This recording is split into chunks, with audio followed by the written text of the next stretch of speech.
अस्सलाम वालेकुम दोस्तों। क्या कभी आपके साथ ऐसा हुआ है कि आपने दुआ मांगी हो और वो फौरन कबूल हुआ हो? मेरे साथ कई बार ऐसा हुआ है। आज आपके साथ मैं 3 वाक़यात शेयर करने जा रहा हूँ। बहुत अरसा पहले की बात है कि मैं अपने घर से दूर एक दूसरे शहर में पढ़ता था। वहाँ पे हालात ख़राब रहते थे, अक्सर ही ख़राब रहते थे। तो एक दिन हालात इतने ख़राब हो गए कि कर्फ्यू लग गया और वो कर्फ्यू मुसलसल 3-4 दिनों तक लगा रहा। मैं अपने घर से दूर था, घर जाना चाहता था, लेकिन शहर से बाहर जाने के सारे रास्ते मुकम्मल बंद थे। 3-4 दिनों तक मुकम्मल कर्फ्यू रहा। घर में खाने का सामान ख़त्म हुआ, जेब में पैसे ख़त्म हो गए। हर तरफ से मैं मायूस हो गया था। लेकिन एक दिन मैंने नमाज के बाद अल्लाह ताला से दिल से दुआ मांगा। दुआ में मैंने अल्लाह ताला से मांगा कि या अल्लाह मुझे कोई रास्ता दिखा दे, मेरे हालात ख़राब हैं, मुझे अपने गाँव जाने का, अपने घर जाने का रास्ता दिखा दे। और ये दुआ मैंने पूरे खुलूस से मांगा। ठीक 2 दिन के बाद मेरी दुआ कबूल हुई। मेरे कुछ दोस्त थे जो एक स्पेशल रास्ता, ख़ास रास्ता जानते थे और उस रास्ते से मैं अपने घर पहुंच गया। उस दिन मुझे यकीन हो गया कि जब सारे रास्ते बंद हो जाते हैं तो अल्लाह ताला हमें रास्ता ज़रूर दिखाता है।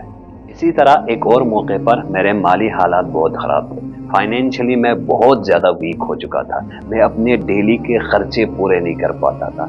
लोगों से कर्ज लेकर अपने खर्चे पूरा करता था। मेरे पास एक छोटी सी नौकरी थी, लेकिन उसकी सैलरी इतनी अच्छी नहीं थी। मेरे पूरे महीने का खर्चा उससे भी पूरा नहीं होता था। एक रात इशा की नमाज के बाद मैंने अल्लाह ताला से दुआ मांगी कि या अल्लाह बेहतरी का कोई रास्ता दिखा दे। मैंने खूब खुलूस के साथ दुआ मांगी और रोते हुए अल्लाह ताला से दुआ मांगी। ठीक 2 हफ्ते के बाद मेरी दुआ कबूल हुई।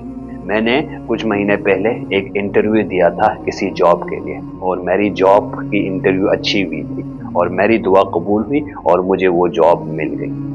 उस दिन मुझे ये यकीन हो गया कि मुश्किल हालात में हर कोई हमारा साथ छोड़ जाए, लेकिन अल्लाह ताला कभी हमारा साथ नहीं छोड़ता। एक और दफ़ा मेरा एक करीबी रिश्तेदार बीमार हो गया। डॉक्टर के पास ले गए तो डॉक्टरों ने बहुत सारे टेस्ट कराए, हर बीमारी का टेस्ट कराया, लेकिन किसी बीमारी का पता नहीं चला। डॉक्टर खुद कंफ्यूज थे, सारे कंफ्यूज थे कि बंदे को कौन सी बीमारी है जिसका पता ही नहीं चल रहा। फिर एक दिन फजर की नमाज के बाद मैंने अल्लाह ताला से दुआ मांगी कि या अल्लाह मेरे इस अजीज़ को, इस मरीज़ को शिफा दे दे। और अगले ही दिन मेरी दुआ कबूल हुई। मेरा जो रिश्तेदार था वो बिल्कुल ठीक हो गया। डॉक्टर भी कंफ्यूज थे, वो भी हैरान थे कि बगैर किसी वजह के, बगैर किसी दवाई के ये बंदा कैसे ठीक हो गया।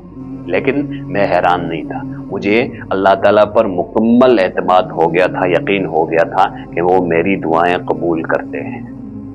तो हमेशा याद रखें, आपकी दुआएं ज़ाया नहीं होती हैं। आपकी दुआ भी कबूल हो सकती है। उसके लिए कुछ स्पेशल टेक्निक्स होते हैं। इन टेक्निक्स को, इन तरीक़ों को अगर आप अपनाएंगे तो आपकी दुआएं भी कबूल होती हैं, आपकी दुआओं का भी जवाब मिल जाता है। तो दुआएं कबूल होने की, दुआएं करने की 7 टेक्निक्स मैं एक वीडियो में लेके आ रहा हूँ, उसको ज़रूर देखिए।